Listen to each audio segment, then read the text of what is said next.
आगामी सण उत्सवांच्या पार्श्वभूमीवर कायदा व सुव्यवस्था अबाधित राखण्यासाठी जत पोलीस ठाणे हद्दीतील कुख्यात हिप्परकर टोळीवर कठोर कारवाई करण्यात आली। संदीप घुगे पोलीस अधीक्षक सांगली यांनी महाराष्ट्र पोलीस अधिनियम 1951 च्या कलम 55 नवे टोळी प्रमुखांसह चौघांना सांगली व सोलापूर जिल्ह्यातून 2 वर्षांच्या कालावधीसाठी तडीपार करण्याचा आदेश पारित केला।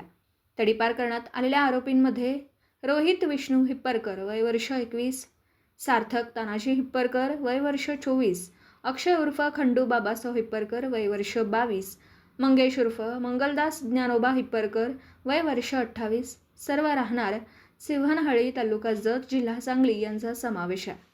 सर्व राहणार सिंघनहळ्ळी तालुका जत जिल्हा सांगली यांचा समावेश आहे।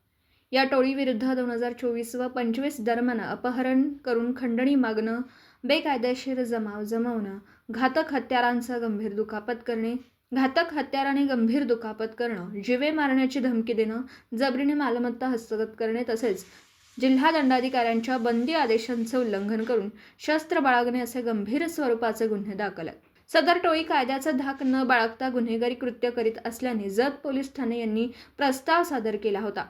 त्यानंतर चौकशी अधिकारी म्हणून सचिन थोरबोले, उपविभागीय पोलीस अधिकारी जत यांनी सविस्तर चौकशी अहवाल सादर केला।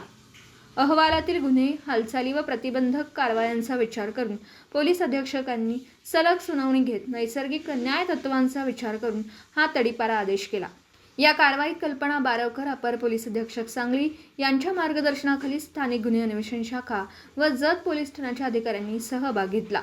पोलीस प्रशासनाने स्पष्ट केलं आहे की जिल्ह्यातील गुन्हेगारी टोळ्यांचे समूळ उच्चाटन करण्यासाठी भविष्यातही अशाच कठोर कारवाया सुरू राहणार आहेत। दिवसभरातील घडामोडींचा आढावा घेण्यासाठी पाहत रहा N24 मराठी न्यूज चॅनल।